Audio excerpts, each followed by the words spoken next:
Financial year 25-26 में credit card का अगर आप ज़्यादा यूज़ कर रहे हैं तो आपको कुछ एक्स्ट्रा पैसे खर्च करने पड़ सकते हैं। जी हाँ, जैसे कि आपको पता है हाई वैल्यू ट्रांजैक्शन पर इनकम टैक्स डिपार्टमेंट की भी पैनी नज़र है। तो हो सकता है आपको भी इनकम टैक्स की तरफ से नोटिस आ जाए क्रेडिट कार्ड यूज़ करने की वजह से। So hello guys, welcome back to my YouTube channel. So क्या आप फाइनेंशियल ईयर 25-26 जो कि अभी जस्ट शुरू हुआ है उसमें क्रेडिट कार्ड का इस्तेमाल कर रहे हैं? सो बिना इन इनकम टैक्स के रूल्स को जाने बिना आप ऐसा मत कीजिए, क्योंकि इनकम टैक्स डिपार्टमेंट और क्रेडिट कार्ड ट्रांजैक्शन पर नज़र रख रहा है। सो इस वीडियो में आपको पता लगेगा कि क्या क्या कंडीशन ऐसी आ सकती है जिनमें आपको नोटिस आ सकता है, ताकि आप उसका पहले से ध्यान रखें और आपको नोटिस के चांसेस बिल्कुल ही लो हो जाए। तो आज के वीडियो हम डिस्कस करेंगे कि क्रेडिट कार्ड ट्रांजैक्शन की क्या लिमिट है, इनकम टैक्स नोटिस कब और कैसे आ सकता है, pan link high value transaction क्या क्या बताते हैं आपको, और बचने के सिंपल से तरीके जो आप डेली टू डेली लाइफ में इजीली आप इसको फॉलो कर सकते हैं। तो क्या रहेंगे क्रेडिट कार्ड के लिए न्यू रूल्स इस नए फाइनेंशियल ईयर में? सो वीडियो को लाइक करें, शेयर करें और एंड तक ज़रूर देखें ताकि आप फाइनेंशियल अपडेट रहें। तो क्रेडिट कार्ड के रूल्स जो 2025 में है उसके बारे में बात करते हैं। तो देखिए, क्रेडिट कार्ड क्या है? एक इंटरेस्ट फ्री अनसिक्योर्ड लोन है। मींस बिना आपको किसी इंटरेस्ट के कुछ टाइम के लिए पैसे दिए जाते हैं। पर इनकम टैक्स डिपार्टमेंट नोटिस कब भेजता है, क्या रूल्स रहने वाले हैं और उनका क्या सोल्यूशन रहेगा, तो उसके लिए आइए वीडियो में आगे बढ़ते हैं। तो सबसे पहले हम फाइनेंशियल ईयर देख लेते हैं, क्योंकि अब जो ये नया बजट आया था इसमें अब इसको टैक्स ईयर कहा जाएगा, जो भी हमारा फाइनेंशियल ईयर होता है। तो देखिए, जो अभी शुरू हुआ है कब, 1 अप्रैल 2025 से शुरू हुआ है हमारा टैक्स ईयर और 31/3/2026 तक चलेगा, जिसका फाइनेंशियल ईयर भी कहते हैं और असेसमेंट ईयर भी। सो जितनी भी जो लिमिट नोटिस है वो सब क्या एक फाइनेंशियल ईयर के अकॉर्डिंग ही चेक किए जाते हैं। आपने 1 अप्रैल से पहले कितना यूज़ किया उसका इस 1 अप्रैल के बाद में कोई भी इफेक्ट नहीं पड़ने वाला है। तो ये आपके लिए एक नया साल आया है, आपकी ट्रांजेक्शन बिल्कुल जीरो से काउंट होगी। उसके बाद है एसएफटी। एसएफटी का सबसे पहले मैं आपको मीनिंग बता दूं, सिग्निफिकेंट फाइनेंशियल ट्रांजैक्शन, मतलब कुछ ऐसी ट्रांजैक्शन जो काफ़ी ज़्यादा बड़ी है, जो आप पहली बार कर रहे हैं, कंटिन्यूस कर रहे हैं, तो डिपार्टमेंट आपको इसका इंफॉर्मेशन देता है। ठीक है, तो इनकम टैक्स का देखिए सारी ट्रांजेक्शन तो ट्रैक नहीं कर सकता, पॉसिबल ही नहीं है, क्योंकि देखा जाए तो हमारी कंट्री में करीब 130 करोड़ की पॉपुलेशन है और माना जाए देखिए 100 करोड़ लोगों के पास तो अकाउंट होंगे ही। और जब से मोदी जी ने जीरो बैलेंस अकाउंट कराया तो सबके पास अकाउंट है। तो अगर एक अकाउंट भी एक पर्सन के पास है तो 100 करोड़ अकाउंट को भी ट्रैक करना एक डिपार्टमेंट के देखिए बहुत ज़्यादा मुश्किल होता है। सो वो क्या करते हैं, वो इस रिस्पॉन्सिबिलिटी को अलग अलग सबको उन्होंने बांटा हुआ है। लाइक जितने भी फाइनेंशियल इंस्टीट्यूशन हैं, आपके बैंक्स हो गए जो लोन्स लेते हैं उनसे हो गए, जो भी फाइनेंस से रिलेटेड वर्क करते हैं उन पे जो भी डिपार्टमेंट्स है, जो भी इंस्टीट्यूशन है, बैंक्स हो गए, पोस्ट ऑफिस हो गए, तो उनको रिस्पॉन्सिबिलिटी दी हुई है। साथ ही वही क्रेडिट कार्ड कंपनीज को भी ये इन्फॉर्मेशन दी हुई है कि कोई भी हाई वैल्यू ट्रांजेक्शन होती है तो वो जो है इनकम टैक्स डिपार्टमेंट को नोटिस करे, उनको बताए। तो क्या लिमिट रहने वाली है, जिसके बाद जो क्रेडिट कार्ड का जो डिपार्टमेंट है, क्रेडिट कार्ड के जो ऑफिस होते हैं, कंपनीज होती है, वो इनकम टैक्स डिपार्टमेंट को बताती है। वो रिपोर्ट कर देती है कि इस जो भी फॉर्म है या इस पर्सन या इस पैन से रिलेटेड जो है इतना ज़्यादा क्रेडिट कार्ड का ट्रांजेक्शन हुआ है। क्रेडिट कार्ड देखिए सिंपल सा है कि अभी आप खरीदिए, पे बाद में करिए। Minimum I think 30 to 45 days का टाइम ड्यूरेशन तो मिलता है। तो जिनके पास गुड इनकम होती है, उनका गुड क्रेडिट स्कोर होता है, क्योंकि वो मेंटेन कर लेते हैं, तो उनको और अच्छा क्रेडिट कार्ड मिलता है। उनको अच्छे बोनस, रिवॉर्ड पॉइंट्स, कूपन्स मिलते हैं, कैशबैक और काफ़ी सारी जो फैसिलिटीज उनको क्रेडिट कार्ड कंपनीज देती हैं। अब एसएफटी में क्या चीज आती है, देखिए कोई भी ट्रांजेक्शन जो भी एंटिटी अगर रिपोर्ट करती है, financial institution, credit card company, अगर इनकम टैक्स डिपार्टमेंट को बताती है उनको रिपोर्ट करती है, तो वो कहाँ दिखता है, वो आपके एआईएस, टीआईएस और 26 एएस में दिखता है, जिसको आप इजिली आप अपने इनकम टैक्स पोर्टल पे जाके इजिली उसको देख सकते हैं। उसके बाद देखिए टैक्स ऑन क्रेडिट कार्ड, के क्रेडिट कार्ड के ऊपर टैक्स लगता है, इस बारे में भी हम कंफ्यूजन को दूर कर देते हैं। जस्ट अभी हमने वीडियो पोस्ट करी कि यूपीआई ट्रांजेक्शन पर भी टैक्स लगता है क्या, यूपीआई यूज़ करने पर भी टैक्स लगता है? तो अगर आपके मन में वो भी कंफ्यूजन है तो आप वीडियो में जाके देख सकते हैं। सो क्रेडिट कार्ड की पेमेंट और जो परचेजेज होती है, हम क्रेडिट कार्ड का यूज़ क्यों करते हैं? कुछ परचेज करने के लिए, कुछ एक्सपेंसिव स्पेंडिंग करने के लिए। तो इस पे देखिए आपको टैक्स किस पे दिया जाता है? इनकम पे। अगर हाँ, आपका क्रेडिट कार्ड यूज़ करने से आपको रिवॉर्ड्स मिल रहा है जो कि 50,000 से ऊपर हो जाते हैं, वहाँ आपको टैक्स देने की ज़रूरत है। आप क्रेडिट कार्ड से जो बिल भरते हैं वो आपकी इनकम नहीं होती, वो आपके एक्सपेंसेस होते हैं, स्पेंडिंग होती है, तो वहाँ आपको टैक्स देने की ज़रूरत नहीं होती है। अगर ये बिज़नेस है, आपकी इनकम का पार्ट है, आपके पार्ट टाइम इनकम का पार्ट हो रहा है, तब आपको वहाँ पर टैक्स देना होगा। जैसे बिज़नेस की इनकम एज़ पर टैक्सेबल होगी। आपका अगर जो टैक्स लगता है वो 0 से 30% के अकॉर्डिंग आपका टैक्स लगता है। डिपेंड करता है आप कौन से स्लैब रेट में आते हैं। सो क्रेडिट कार्ड बिल सोर्स, देखिए कोई भी बैंक, कोई भी क्रेडिट कार्ड कंपनी आपसे नहीं पूछ सकती कि जब आप क्रेडिट कार्ड का बिल पेमेंट कर दिए कि वो पैसा आप कहाँ से ला रहे हैं। बट इनकम टैक्स डिपार्टमेंट के पास पावर है, वो आपसे पूछ सकते हैं। किस लिए पूछते हैं? टैक्स की चोरी को रोकने के लिए। अब डिपार्टमेंट ऐसा क्यों पूछेगा? डिपार्टमेंट देखिए फालतू तो बैठा नहीं है। हाँ, अगर कुछ ऐसी ट्रांजेक्शन अगेन एंड अगेन हो रही है, आजकल क्या होता है, लोग एक दो दो तीन तीन चार चार क्रेडिट कार्ड्स रखते हैं। एक से स्पेंडिंग की, दूसरे से इसका बिल भर दिया, तीसरे से इसका बिल भर दिया, चौथे से इसका बिल भर दिया, तब तक फर्स्ट की लिमिट अगेन दोबारा मिल गई, फर्स्ट से इसका भर दिया। तो ये क्या है, रोटेशन करते जाते हैं। बेशक से आपने यहाँ पे 50 के एक आधा, या बेशक से अमाउंट आपकी स्पेंडिंग 50 है, बट जब आपने इसको रोटेशन कर दिया तो करीब 2-3 लाख का बन जाता है, अगर 50 की हम बात करें। तो इसी तरह कई बार ये लैक्स में चला जाता है, इवन कईयों का करोड़ में भी गया है। तो देखिए वहाँ तो डिपार्टमेंट ये सोचेगा ना, वो ये नहीं देखेगा कि आपने दूसरे क्रेडिट कार्ड से पेमेंट करी।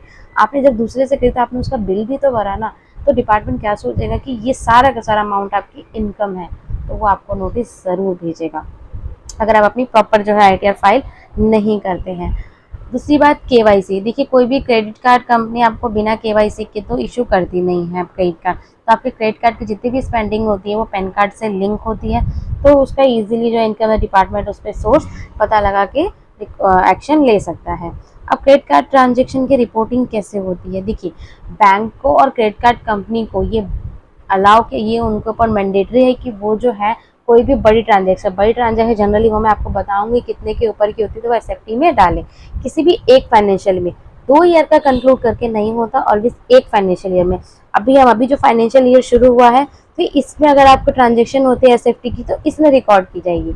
और पर पैन कार्ड जो है, एक जो क्रेडिट कार्ड है और एक पैन कार्ड, उनकी ट्रांजेक्शन होती है। आपके पास अगर 2 क्रेडिट कार्ड है, एक से आप क्या कर रहे हैं, दूसरे से क्या कर रहे हैं, एक दूसरे को नहीं पता होता। तो अगर ये अपना एसएफटी रिपोर्ट करेगा, ये बैंक या फिर ये क्रेडिट कार्ड कंपनी, तो ये सिर्फ इसी के लिए करेगा, इससे इसका कोई भी लिंक नहीं होता है। उसके बाद है बिल पे। देखिए क्रेडिट कार्ड का जैसे आपने अगर बिल पे किया, वही मैं आपको बता रही हूँ कि कितने ट्रांजेक्शन होने पे जो है एसएफटी में रिपोर्ट की जाती है। अगर आप ऑनलाइन मीन्स आपने किसी भी अकाउंट से आप 10 लाख का क्रेडिट कार्ड का बिल पे कर रहे हैं, तो आपके एसएफटी में ज़रूर रिफ्लेक्ट होगा।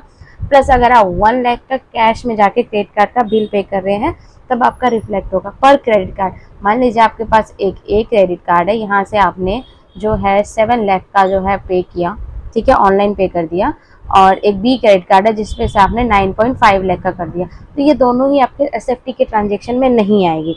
बट इसी को अगर आप 10 लाख से दोनों को ऊपर कर देते हैं, दोनों की अलग अलग एसएफटी में इंक्लूड होगी।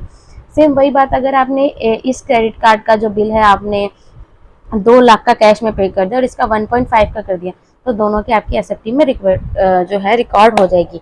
सो आप कोशिश कीजिए, अगर आपके पास एक पैन कार्ड है, आप ऑनलाइन पे कर रहे तो 10 लाख से कम का ही कीजिए, और अगर कैश में कर रहे तो 1 लाख से कम है। ये 1 साल की बात होती है पूरे फाइनेंशियल ईयर में। ऐसा नहीं कि आपने एक बार हर महीने आप 1-1 लाख रुपए कैश में पे कर जाएंगे, वो आपको नहीं करना है। उसके बाद देखिए क्रेडिट कार्ड। अब एक बैंक क्रेडिट कार्ड कंपनी को नहीं पता होता कि उसके कस्टमर के पास कितने हैं, बट पैन कार्ड आपके सारे क्रेडिट कार्ड से लिंक होती है, तो 100% चांसेस है कि देखिए इनकम टैक्स डिपार्टमेंट तो पैन से ही सारी डिटेल्स लेता है। तो क्रेडिट कार्ड कंपनी आपको नोटिस नहीं भेजती, हाँ उनका बिल नहीं पे करेंगे तब वो आपको नोटिस भेजेगी। बट आप कितने भी क्रेडिट कार्ड रख लीजिए, ठीक है, कोई भी क्रेडिट कार्ड कंपनी या बैंक आपसे नहीं कुछ भी पूछेगा, बट हाँ इनकम टैक्स डिपार्टमेंट से सारी डिटेल्स निकाल सकता है। उसके बाद देखिए क्रेडिट कार्ड का बिल, जैसे कि मैंने आपको एग्जांपल में एक बार बता दी, जैसे यहाँ एक एग्जांपल है जिसमें हमारे पास एक्सिस, एचडीएफसी, एसबीआई, इन तीनों के क्रेडिट कार्ड है जो हमने पे कर दिए, 9 लाख के पे किए। तो कोई भी क्रेडिट कार्ड यहाँ पे एसएफटी में रिपोर्ट करेगा ही नहीं। बेशक से ये 27 लाख है, बट ये क्या है, ये 3 जगह डिवाइड हो रखे हैं, ठीक है। एक्सिस बैंक को नहीं पता आपने एचडीएफसी और एसबीआई के क्रेडिट कार्ड से भी इतने क्या ट्रांजेक्शन की है, सेम वही एचडीएफसी को नहीं पता, तो यहाँ पे आपका एसएफटी में रिकॉर्ड नहीं होगा। बट अगर आप अपनी प्रॉपर आईटीआर फिल नहीं कर रहे हैं, क्योंकि आपके तीनों क्रेडिट कार्ड पैन कार्ड से लिंक है, तो इनकम टैक्स डिपार्टमेंट तो पता लगा लेगा कि इनकम टैक्स डिपार्टमेंट पर जब अगर वो डिटेल निकालता है तो उसको दिखेगा आपने 27 लाख की ट्रांजेक्शन करी हुई है क्रेडिट कार्ड से, क्योंकि सारी चीजें आपके एक ही पैन कार्ड से लिंक होते हैं। अब क्रेडिट कार्ड की जो ट्रांजेक्शन है वो 26 AS में दिखती कैसे है, देखिए ये जस्ट एक एग्जांपल है कैसे दिखाएगा। SFT 006 payment of credit card IndusInd bank है, ये उसका एड्रेस है। यहाँ पे ट्रांजेक्शन करीब 1 करोड़ से ऊपर की थी, ठीक है, तो आपके SFT के अकॉर्डिंग ये शो होने लगती है। और देखिए टेंशन की कोई बात नहीं, अगर आप प्रॉपर अपना आईटीआर फाइल करते तो आपको किसी भी तरह की टेंशन लेने की जरूरत नहीं है। अब क्रेडिट कार्ड के नोटिस में आईटीआर का क्या रोल होता है, देखिए क्रेडिट कार्ड से आप जितना मर्जी उतना ट्रांजेक्शन कर दीजिए, एट द एंड बिल तो आपको ही भरना है। अब उसमें इनकम टैक्स डिपार्टमेंट बीच में कैसे आया, अब देखिए आप क्रेडिट कार्ड से सपोज अगर आप 10, 20, 50 लाख की आपने एक साल में ट्रांजेक्शन कर दी, ठीक है, और आप दिखा रही कि जी आपकी तो 2 लाख इनकम है, तो कैसे हो सकता है ये। अगर आपकी 2 लाख इनकम है तो आपने 10 लाख का क्रेडिट कार्ड का बिल कैसे भरा, तो यहाँ पे आपको प्रॉब्लम आ जाती है। अब प्रॉपर आईटीआर फाइल कीजिए, और अगर आप नहीं करेंगे तो आपको नॉन फाइलिंग का नोटिस आएगा, वहाँ पे पूछ सकते हैं कि आप इतना अमाउंट पैसा कहाँ से लाए पेमेंट करने के लिए। हाँ, सपोज इट आपका वो पहले का पैसा था, अपने अकाउंट से ही पे कर दिया आपने 20 लाख रुपए, तो वो क्या वो तो शो करेगा, इजीली बात है, आपके पीछे से कई सालों से इकट्ठा हुआ पैसा आ रहा है, तो वहाँ आपको कोई प्रॉब्लम नहीं आएगी, ठीक है। तो मेन वही है कि source of income, source of payment, source of amount कहाँ से आए आपके पास। अगर आपके पास रीजनेबल आंसर है तो ऐसा कोई टेंशन लेने की जरूरत नहीं होती है। अब सेम है, यहाँ पे जो आईटीआर फाइलिंग होती है बहुत ज़्यादा इंपॉर्टेंट होती है, क्योंकि आईटीआर जब आप फाइल करते हैं तो वहाँ पे आपका एक क्रेडिट सोर्स ऑफ इनकम आ जाता है, जिसमें आप इजीली अपनी सारी ट्रांजेक्शन को आप डिक्लेयर करते हैं, तो वहाँ पे आपको इस तरह का कोई भी नोटिस जो है वो नहीं आता है। अब नोटिस ठीक है, अब आएगा भी तो कब आएगा, देखिए अगर आपका 50 लाख से कम का अमाउंट है तो आपको 4 साल तक टेंशन लेने की जरूरत है, आपका 4 ईयर्स में नोटिस आ सकता है। उसके बाद अगर 50 लाख के ऊपर का है तो फिर 6 सालों में नोटिस आएगा, तो इतना आपको सोच के चलना है। तो इस बात का आप ध्यान रखिए, तो अब टेंशन लेनी की हो 4-6 साल तक आप टाइमली उसको मैनेज कीजिए। क्रेडिट कार्ड देखिए अगर आप जस्टिफाई नहीं करते हैं कि आपने क्रेडिट कार्ड का बिल कहाँ पे पे कर दिया, कैसे पे किया, कहाँ से पैसा लाए, और अनएक्सप्लेन्ड एक्सपेंसेस हैं, मतलब आप बोल नहीं पा रहे आपके एक्सपेंसेस हुए तो आपने उसका बिल कैसे दिया, तो आपके ऊपर हैवी टैक्स, इंटरेस्ट और पेनल्टी तीनों चीज़ें लगाई जाएगी। फ्लैट टैक्स तो सीधा 60% लगता है, उसके ऊपर सरचार्ज 25% लगेगा, और ऊपर से पेनल्टी 6%। तो अगर इन तीनों को अगर जोड़ा जाए ना तो ये करीब आएगा 83.25%, इतना आपको फाइनल टैक्स देना पड़ेगा। मीन्स अगर 100 रुपये की बात है तो इसमें से आपका 84 रुपीज़ तो गया, तो आपके पास बचा ही क्या। तो आपको प्रॉपर जो है टेक केयर करनी है इस चीज़ की। अब इसका सोल्यूशन क्या है, जैसे कि मैंने आपको बोला है क्रेडिट कार्ड का बिल आप लिमिट से नीचे ही रखिए, 10 लाख के ऊपर की 10 लाख से कम ही आप पेमेंट कीजिए क्रेडिट कार्ड से। ट्राई कीजिए कि अदर देन कैश करें, 1 लाख से ऊपर का आप 1 लाख से ऊपर आप कैश में पे बिल्कुल ही मत कीजिए। और अपना करते भी हैं, आप अपना आईटीआर प्रॉपर फाइल कीजिए, अपनी सारी ट्रांजेक्शन को उस पर दिखाइए, इन्वेस्टमेंट उसमें दिखाइए, तो आपको जो टेंशन लेने की ज़रूरत नहीं होती। और जो भी अगर आपके बिजनेस से related GST, PF, food licence, इस तरह के आपको लाइसेंस की रिक्वायरमेंट पड़ते हैं, इम्पोर्ट एक्सपोर्ट कोड, तो उसको आप लेके रखिए। BIS रजिस्ट्रेशन की ज़रूरत पड़ती है तो उसको लेके रखिए, अपने सारे पेपर्स प्रॉपर रखिए। हाँ, समझ सकती हूँ कि इसमें काफ़ी ज़्यादा कॉस्टिंग टेंशन भी होती है कि हम बिजनेस करें कि सारी चीज़ें करें, बट ठीक है, जो हमारा रूल है उसके अकॉर्डिंग तो हमें चलना ही होगा। और जो भी आपको लाइसेंस सर्टिफिकेशन की ज़रूरत होती है, कुछ भी ट्रांजेक्शन करने के लिए, अगर क्रेडिट कार्ड आप अपने बिजनेस के लिए, बिजनेस पर्पज़ के लिए यूज़ कर रहे हैं, तो उस चीज़ का भी आप ध्यान रखिए, अपने डॉक्यूमेंट्स पूरे रखिए, क्योंकि देखिए जब हमें आंसरेबल होना पड़ता है तो वहाँ हमें डॉक्यूमेंट्स की ज़रूरत पड़ती है, सिर्फ स्टेटमेंट से काम नहीं चलता है। तो इस बात का आप ज़रूर ध्यान रखिए। और प्लस क्या, अननेसेसरी ट्रांजेक्शन को मत कीजिए, उसका बिल भर रहे हैं, ठीक है, तो मुझे 20,000 कैश दे दे, मैं तेरा क्रेडिट कार्ड से पेमेंट कर देता हूँ, तो ऐसा आप नहीं करिए। अगर आपकी खुद की हाई लेवल की ट्रांजेक्शन है तो आप दूसरों की ट्रांजेक्शन अपने क्रेडिट कार्ड से बार बार करके आप टेंशन उसमें मत लीजिए।